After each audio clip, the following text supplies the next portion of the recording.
It's my belief that the most impactful ag technologies of the future, the ones that reach real farm-level adoption, will have a hardware component to them. A lot of the most impactful solutions that we want to build in this world are physical, right? And whether they're hardware or they're robotics or they're deep tech, these are physical products that really add a lot of value and have positive impact on our society. As Suma Reddy from robotics startup Future Acres will attest, many investors are leery of hardware-heavy startups due to higher risks, such as the cost to commercialize and potential supply chain challenges. For sure, there's a lot of investors who would rather not play in the hardware space, and they might not play in the deep tech space, right? Because longer timelines and more capital and higher risk overall. Suma has found alternative routes to financing, such as a venture studio, equity crowdfunding, and special purpose vehicles to launch Future Acres. I think we're only really going to solve some of the bigger problems we're facing in society if we do look at our existing models, whether it's entrepreneurship, company building, fundraising, and think creatively about what can we do better. Moving from 0 to 1 with a robotics company using new approaches to company building on today's Future of Agriculture podcast.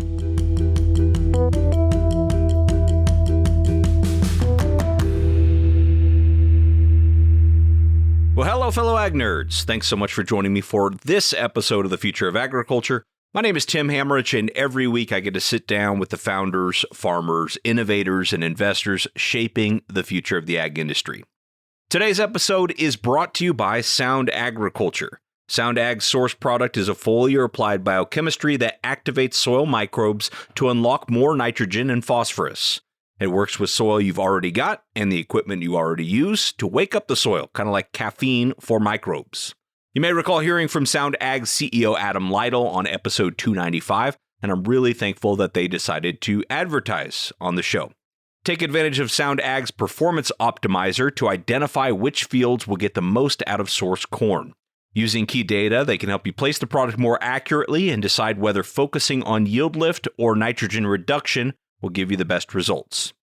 The low use rate, flexible application window, and take mix compatibility make Source simple to apply, and Source guarantees product performance. Activate what's already in your soil to improve your ROI at sound.ag. And thank you to Sound Ag for supporting the Future of Agriculture podcast. Okay, joining me on today's show is Suma Reddy, the co-founder and CEO of Future Acres. Suma's company builds advanced mobility and AI solutions for farms, starting with a robot called Carry, an autonomous harvest companion that increases production efficiency, improves farm worker safety, and provides real-time data and analytics to growers. So think like a fully autonomous cart or wheelbarrow that transports table grapes from where they're picked to where they are loaded out of the vineyard. We definitely talk a lot more about Future Acres in today's episode and Suma's vision for the intersection of people and technology in agriculture. We also talk about the labor problems that technologies like this one help to solve, but mostly we talk about ideas for funding companies like this, especially the venture studio that Future Acres was born out of, what Suma's learned from equity crowdfunding, and even a tiny little bit on leveraging communities to form special purpose vehicles, or SPVs. This is where ad hoc groups of investors get to participate in investment alongside VCs or angel investors. So much fascinating stuff to cover here in today's episode. Suma's career got started as a Peace Corps volunteer in Mali, working with smallholder farmers, and from there she joined a high-growth microfinance startup in India, which ended up IPOing and eventually sold for a couple $2 billion. Then she returned to the U.S. and after business school, jumped into climate and ag with renewable energy projects, followed by co-founding an indoor ag startup called Farm Shelf. But she felt pulled back to outdoor agriculture and found this opportunity to start Future Acres at a venture studio. That's where I'm going to drop you into this conversation for today's episode with Future Acres CEO Suma Reddy. So last summer, when I had left Farm Shelf, I got really excited about venture studio models. So a venture studio is an organization that productizes company building. So they might have a thesis, for example, food and ag tech automation, and then they commit to building minimum of 5 companies to start. and capitalizing those companies with a few $100,000. And who's they? Are these employees of the studio? Yeah, exactly. So where I build out of is a venture studio called Wavemaker based in LA. And so they're most well known for actually their food robotics. They're doing a pizza making robot called Piestro. Misto Robotics just raised 26 million, and that's collaborative kitchen robotics. And then they had been toying around with this concept around, intelligent transport. And so recruited me just through various friends who I knew who had jumped over there, and thought this concept was really interesting. So I spent 3 months really researching the space, speaking to academics who had also been part of the space and building solutions in the space. I was like, there's something really, really interesting, important here. And why table grapes? 99% of table grapes are grown in California. It's a really great market for transportation. So what we are doing is transporting, those crops across a field. And so you need that solution more so for specialty crops, which has 3 times the higher labor costs than you have for row crops because, right, specialty crops are delicate. Take a machine, it will crush it, right? So you still need humans to do the work. So it just felt like a captive, really interesting market in many ways. And I like food, so some people are like, why don't you go into cannabis? Why don't you do these things? And I'm like, for me, I think my mission has always been around things that I think have some impact on society. Yeah, I do a lot of work with blueberries, and so similar problems as table grapes for sure in a lot of ways. So when you were recruited to this venture studio, what did you know at the time? When you said yes, did you know I'm going to be building a robot company in agriculture? Or like, what did you know at that point? And this whole model's new and interesting to me. Yeah, I think in entrepreneurship, I think it's going to change the way we build companies. It will be more efficient, more smart, and I think it's going to be less risky in the future. But in terms of what I knew, it was, here's our idea. There's a robot. We built a really rough prototype. The whole thing will need to be re-engineered. It's going to transport things around. So you have 2 options. You can take this idea or you can build a whole new company with a new idea. So I spent some time thinking about, does this company have legs? Does this idea have legs? Or do I want to branch out and create something totally from scratch? And so I definitely had that bandwidth, which was fantastic, right? And it was really me getting confident about the solution. I didn't immediately say like, this is great, this is genius, because I didn't know anything, right? So I had to go in and say, okay, I'm going to talk to the professors from Washington State, from Penn State, from UC Davis. I'll speak to a couple different farms. I'll speak to a couple different investors. I worked with actually an MBA student out of NYU to really just consolidate all this information.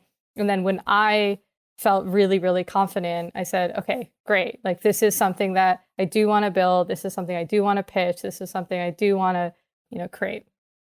And how's that different? Because you've been down this road as a startup, not in a venture studio. So how's it different in terms of, you said it's kind of more efficient, less risk. What are sort of the tangible differences between the 2 paths? Yeah. So speaking from my personal experience as an entrepreneur, my first startups that I was trying to build were in my late 20s. I think 1, it can be a very lonely experience. 2, you don't really know what you're doing. The first time you do this, unless you were that 12-year-old person selling cookies on your block, right? You don't really know how to build a tech company until you've had the experience or you have great advisors. And so what a venture studio really provides is it's a huge support network. So when I came on, people, processes, and technologies. So for example, incorporation of the company, I don't have to think about the brand, naming the company. So I came in with a branding team and said, okay, these are 4 names. What do we think we want to name it? And so I was able to just riff off that. I had someone on the operator and strategy side who we were starting to plan our equity crowdfunding campaign, who's doing all of that paperwork, right? So imagine as an entrepreneur, if you came in and said, hey, this is where I need support. And they're like, great. And they pluck it out from the sky, from their team and say, here you go. Here's Kathleen, right? Here's Ben, here's Edwin, right? Here's Mike, here's Felix. And these are going to be your engineers. And so it's just an incredible, fantastic support because you spend no time recruiting. You're just run. You spend no time doing things like copy editing a website because there's a professional who's doing that. And so what we've been able to accomplish in the past year, I think would have taken me at least 3 years if I was doing this by myself. That's incredible. And so how many of those people that you came in and had this, it sounds almost like the cloud. It's like the cloud of startups. You had all this access to help that was just there. It was kind of infrastructure that was already built. How many of those people are on your team today? Or at some point, do you say, thank you, now I'm ready to go build a team and raise money and do that stuff? Are they just like bouncing from founder to founder to founder to help them? How's that part work? Yeah, so in terms of the team, the engineers stayed with me, right, the entire time, because I think we want that knowledge, right, to stick around. And so, yes, they might be working on other projects, but they're also working on future acres. And as time went on, I had engineers like Felix Blanco, who's one of my tech leads, who was like, oh, I'm going to be full-time on this. Vera is full-time on the software and perception side, and eventually brought in a CTO. So you have a mix of that. The operator strategists, I've had a few over the past year, but that worked. To be frank, it didn't disrupt anything. It worked with, how this model is. And the ultimate goal, right? I think we know, if we've become a Series A company, we've raised $8 to $10 million, we will have a full-time team working full-time on this project. That will absolutely make sense. But the question is, for that 0 to 1 incubation phase of a company, especially for hardware and robotics, which takes a lot of time and money and effort to capitalize and to build, is there a smarter way to do that? And I think this is pretty innovative structure. Yeah, and I would think for the type of people who love to work in that specific sphere, in the 0 to 1, if I'm an engineer and I just love to build prototypes, like this is the ideal job for me, right? Because I just bounce from kind of one prototype to another, which is really cool.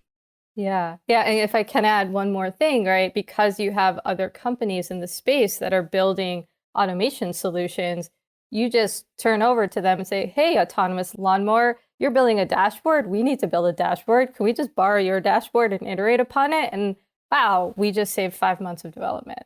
And so those type of things where, as you know, right, there's this obsession around IP and like controlling your technology and not sharing it. And so this is a way to break out of that a little bit, where we can still develop an IP strategy, and we are absolutely doing that. There's also a sharing mechanism here, I think, which is pretty powerful. Really cool. And so then is Wavemaker set up the way a normal venture capital firm would be set up, in terms of, they've got LPs, they take their percentage. It's just, instead of placing bets and giving you the money, they sort of facilitate this in exchange for equity early on. Is that how it works?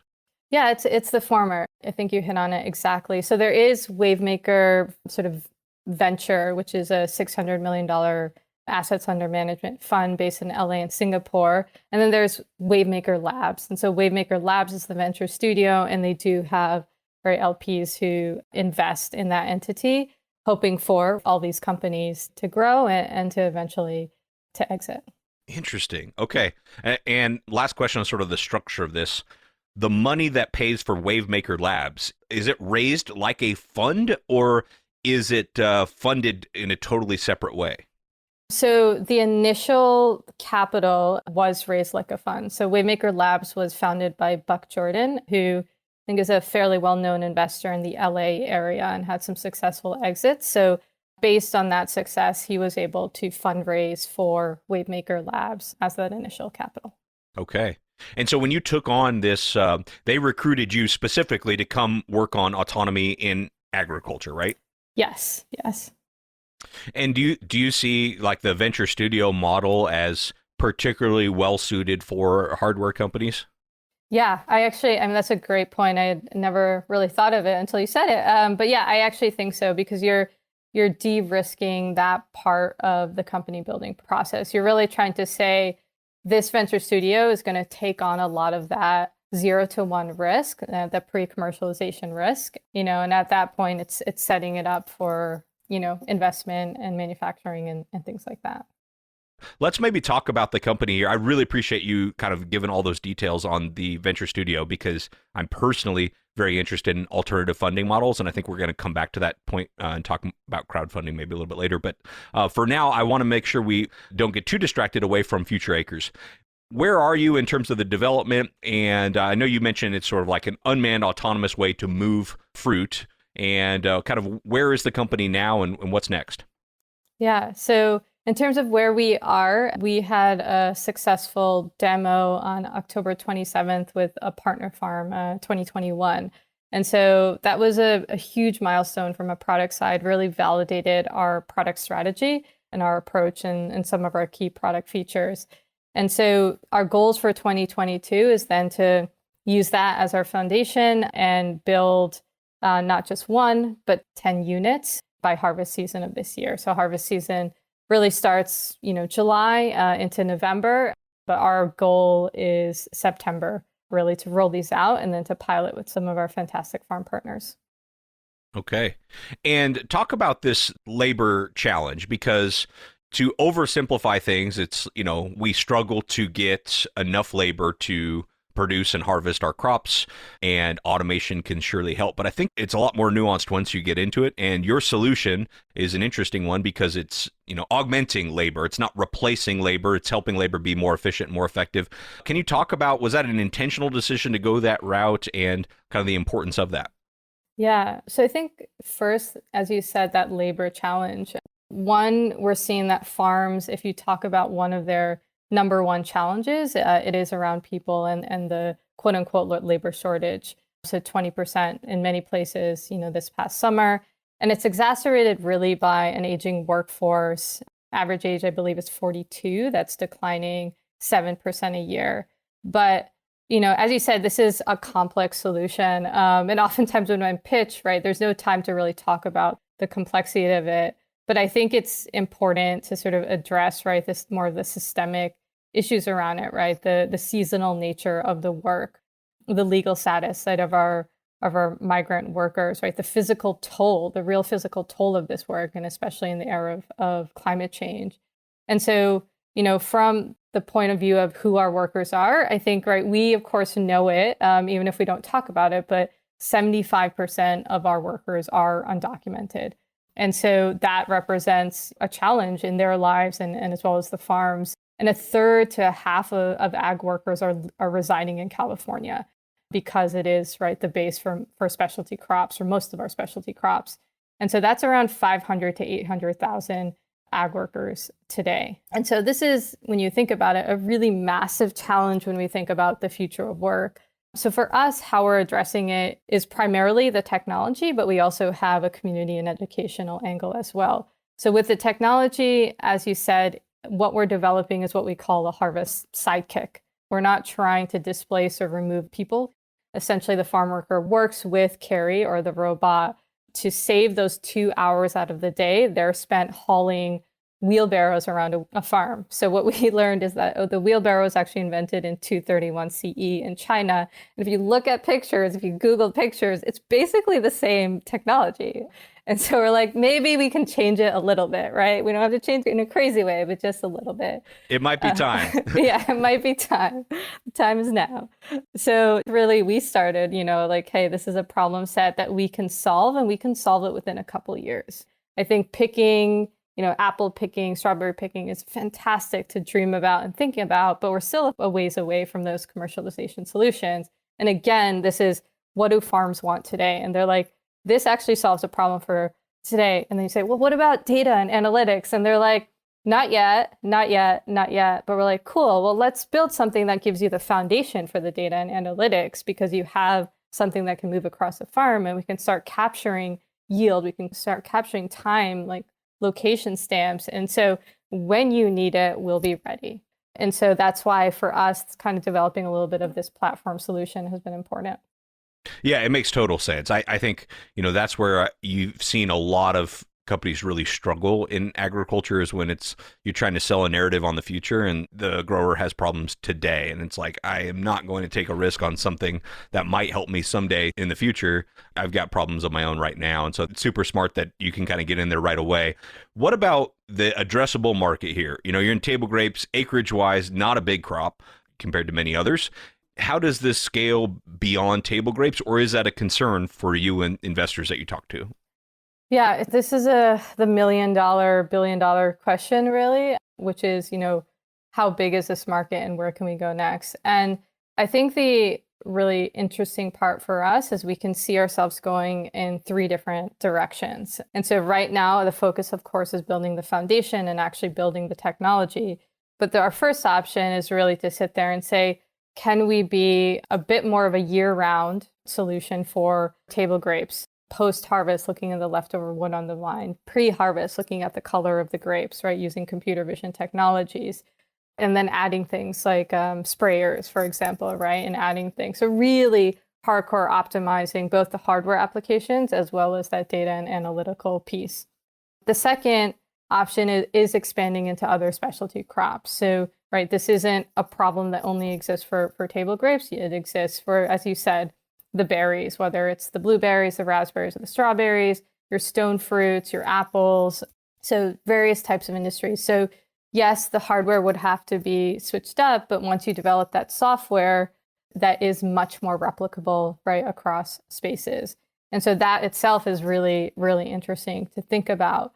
And the third is really looking at these support organizations, these larger organizations who might be like, hey, we're a table grape breeder, for example, like Sunworld, or we're a sales and marketer, like Oppie, and say, well, we want ground truth data. That would be really helpful. We work with these farms. We really want to support these farms. Well, help pay for your pilots, actually, right? Like it's an incredible ecosystem that exists, but we want ground truth data as their way in which, with the farms, right, use this data in more meaningful ways. So from a commercial perspective, we really see opportunity in all 3, but to be completely honest, I'm not 100% sure which direction we're going to go in. We're working through that research like now and then over the next few months and figuring out the total addressable market, all the things that we'll need to do to sort of make that decision. And then customers, of course, should be driving that direction. Yeah. So I know there's at least a couple other companies that have similar type units, and with you all kind of hitting the market, around the same time, within a few years of each other, how has that been? And has there been a lot of talk with customers about well, what's different from you versus, what are these others? I know like Burrow and Vinergy are the 2 that come to mind on my end, but has that been a challenge, or is it still such a frontier for them that it's not really an issue yet? I think it's definitely still a frontier. So what I've gathered that no one is loyal to one solution yet. So I've spoken to farms who've said, we've tested Vinergy, we've tested Burrow, now we want to test you, and we're going to wait till you're ready this harvest season.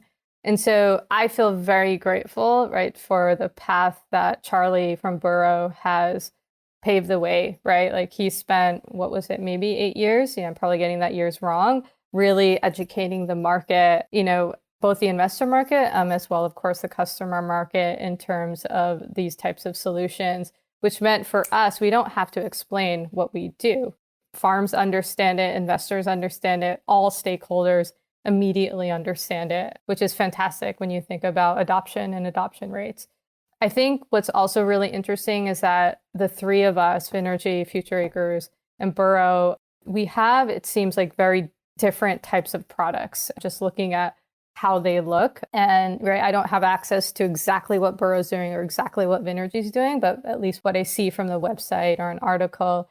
And so I think that's really fantastic, right? Because we're trying to see if, we're Coke and Pepsi perhaps, but, there are some different special sauces there. There's some different features.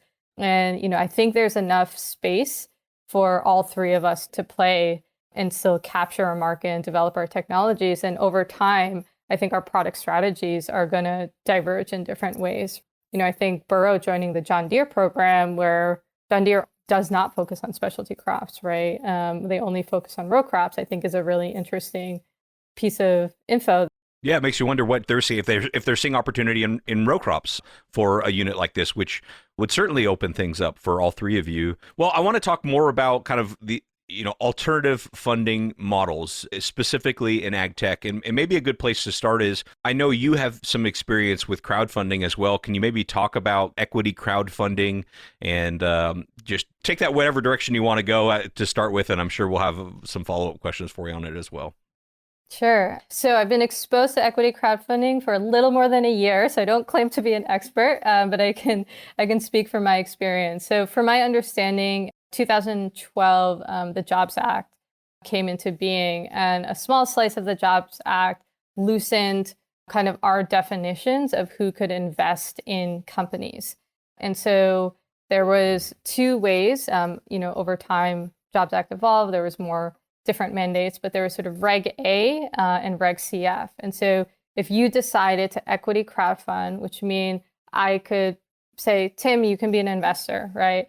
Then if you did a Reg A, it would mean your minimum investment size was 1,000. If you did a Reg CF, minimum investment size was, I believe, 200. And so you could go ahead and say, I'm going to go out to the crowd and really this community, and whether it was Republic, right, which has raised over $100 million, or Seed Invest, or Star Engine, and even now Wavemaker, you could go ahead on these platforms and raise your first $500,000, million, 10 million, even 26 million, right? And so in the past year, we raised our first 1.5 million via the equity crowdfunding platform Seed Invest. That's incredible. Okay, so yeah, we really got to dive into this. How did you know how to do that? You said it's your first experience doing it. So maybe share with us some of the key insights, assuming that the people listening want to do something like this themselves. Who is this right for, and what do you need to make sure that you do to be as successful as you all were?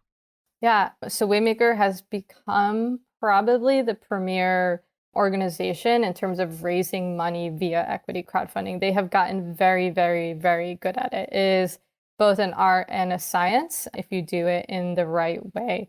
Think about Kickstarter campaigns or Indiegogo, right? Like if you know what you're doing, you probably will do really well.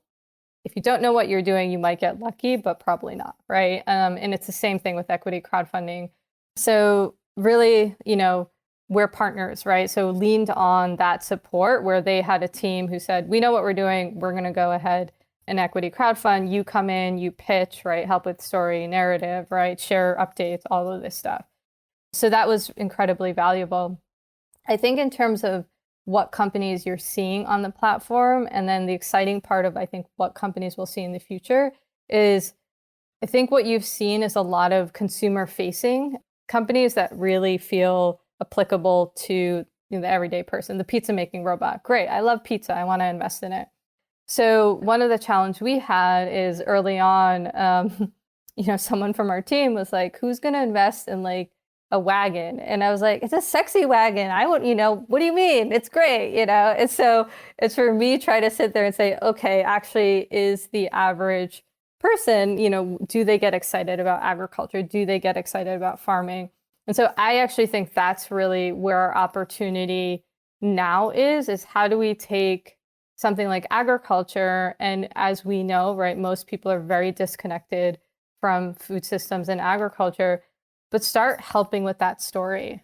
And so that's where I get really excited. I think, I spoke at CES in February on a couple panels, and in one way it was like, why would you speak at CES? You're a B2B. But the other perspective was, I think if we can tell our stories and narratives more, we can start connecting more of the everyday population into our type of solutions, and hopefully they get excited by it. That's really cool. Was your intention to get like some strategic investors on board through this crowdfunding? I'm just curious, like in my mind, it could be a way for ag tech companies, obviously to raise money, but also to give potential customers a chance to become, owners in the company. Is that part of it, or is that kind of a separate thing? I think that should be part of it. I don't think we've hit that yet. I've had a couple investors on the equity crowdfunding side who did invest like around 25K or 30K, which are bigger checks for these types of rounds.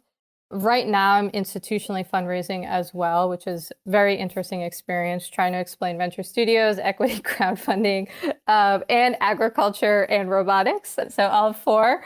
But I think it's worthwhile, right? I think it's going to help grow the industry overall. But, that third piece around, farmers, I think we have to develop those communities, right? And I think there's fantastic associations, the Produce Marketing Association and what Bonnie's built there, Nature Conservancy and what Renee's built there. I think Connie Bowen from Ag Launch, right? There's a lot of fantastic people who have these communities, and we just need to say, like, by the way, would you be interested in this? Would you be interested in participating in this and supporting this effort, investing it, and hopefully getting a return at the end of the day? That's really interesting. So with the crowdfunding, it sounds like that's another place where this venture studio has just really come in handy, where they have a team that they probably have a process like, okay, we need to hit these milestones to have a successful crowdfunding campaign. Is that right? Exactly. Yeah. And is there anything there you can share that either made a big difference for you, or learnings that maybe something you wouldn't have expected was important, but it ended up being really important? Yeah, such an excellent question. So I'd say a couple of things. I think one, building something that looks appealing. So we do have a bit of a consumer facing brand for those who've been on our website, right? It's very polished for a very early stage company. But it's also because, in this era of social media, right, and marketing and, like having something that does look professional, I think matters. So we had a great video, great website, and really focused on our story and why are we here? Why do we exist? And so that takes time to build, but it was very important for us. So I think that's a pro tip. I think the second is that you do have to market. And so that's something that, I'm not an expert on, but there is a level of marketing that is involved when you equity crowdfund and reaching out to, again, people who you think would be interested in investing. And then third, like having things to share, right? You do need milestones. And so if your campaign is 7 months, right, make sure, like, is it aligning with the milestones that you have as a company? Because maybe you're not ready to equity crowdfund, maybe wait 6 months or wait a year. But if you keep in mind that most of these campaigns are at least 6 months, but you want to have some exciting updates, whether that is an investor or a customer or something else. That makes a lot of sense with the milestones and aligning it there. What's this do to your cap table? I mean, now that you're raising institutional funds, are they like, whoa, you've got like 1,000 people on your cap table? I mean, how does that work exactly? Yeah, so that's a potent question. I think, it is one line on the cap table. So it really doesn't mess up the cleanliness of the cap table. But because of the venture studio model, the cap table does look different than like a traditional company. I think the positive in that is, I think we have this myth in our society of sort of the founder CEO hero. And so the CEO gets all of the accolades, like all the press, all of the everything. And I think CEOs are important. But I think what that means is that oftentimes the employee structures, right, can be misaligned. So I think venture studios have the ability to correct that. But institutional investors, it's new to them. So, they're like, well, who's incentivized? How much are they? This is what our comps are. Are they going to stay? And these are really important and fantastic questions. Like, I think I welcome it from both ends. But again, I think we're only really going to solve some of the bigger problems we're facing in society if we do look at our existing models, whether it's entrepreneurship, company building, fundraising, and think creatively about like, what can we do better, right? For higher efficiency, more collaboration, things like that. And is what you're referring to that I would guess with a venture studio model, the founder probably has less equity than they're used to seeing in a Series A round. I would imagine the venture studio has, more equity than a normal seed investor. Is that right? Is that what you're saying? Yeah, exactly. Okay. Yeah. It's so interesting. So, I just find alternative funding models in general to be really interesting because we've seen, and we've talked about it on the show a million times, like traditional venture capital model is fantastic for a very small sliver of companies. And there's this whole like wide swath of companies that could be really successful if they had something that was compatible with them. If somebody were to develop a community, you mentioned some communities earlier with Connie and Renee and Vonnie. If somebody were to develop a community and then say, wow, I believe in Future Acres, I want to form a special purpose vehicle and participate in an investment round. From you as a founder, what are the pros and cons to considering that? That's all pros. Yeah, there's no cons on that. I will say, we just today closed a round with 2 entities, the Climate Corporation and a group called Gangels, which does a lot of hardware. And they rolled up an SVP on AngelList and raised all in after fees was $75,000 for us. So, I think at the end of the day, this is all positive. The more community that can get involved, I get really excited about. Very cool. Well, let's talk about kind of the future of Future Acres. We've talked about where it can go from here with data and analytics and, maybe even precision spraying and harvesting. Is that what's next? Once you all have kind of found product market fit with this, where does it go from here if we were to look out 5-10 years? Yeah, I think you hit on it. I think what we're excited about is once we've built that ruggedized, intelligent transport solution, then we, on the data and analytics side, we start understanding what other data that we can capture. So it could be crop quality, it could be crop health, it could be other types of environmental data. And then, how do we analyze and present it to farms so that they can make hopefully better resource decisions, whether that's land or water or people, what have you. And so I think that's incredibly exciting, right? That's sort of that precision agriculture. And then I think on the hardware side as well, we will be able to automate other parts of the process. And so we're starting with transport because in the grand scheme of things, right, it's a bit of a low-hanging fruit of being able to get done. And we know picking is a bit of the holy grail, right? That'll, fantastic folks like, Advanced Farms and FF Robotics, right, are focusing on. Wavemaker purchased, is relaunching Abundant Robotics, by the way. So sorry, I'm dropping that on you at the last moment, but we are planning, next year really to relaunch that company. We purchased the IP. And so I want to do that in a smart, strategic way. But I think, that could be really interesting for our company as well. We have access to a lot of these labels and the computer vision algorithms and things like that. Yeah, and what a story that would be if they can relaunch that company successfully to show the potential and the power of the venture studio model. That would be such an amazing story. Yeah, that's a dream. That is very cool. All right, well, so last question on the venture studio part of things.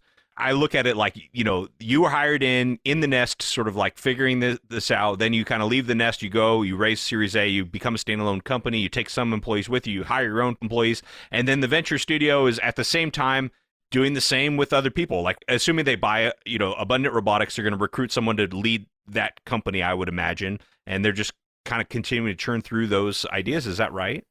Yeah, you hit on it 100%. And so I will say if there are folks who are interested in leading these kinds of companies, hit me up on LinkedIn and find me or email me because I'm happy to talk to you. And I will make sure to put a link in the show notes to Suma's LinkedIn profile and, of course, to Future Acres' website, which is just futureacres.co. I'll also link to Wavemaker Studio, which I think is such a cool concept and one that I hope continues to grow in ag tech. If you're not familiar with Abundant Robotics that she mentioned there towards the end of the episode, they were developing a robotic apple picker, but unfortunately closed down last year. And apparently their IP is now down at Wavemaker, so that's really cool. Huge thank you to Connie Bowen for introducing me to Suma and helping to make today's episode possible. Connie is a longtime friend, former guest of the podcast, and one of the incredible people who is part of the FoA community. So as that group continues to grow, they're becoming more and more a central part of the show.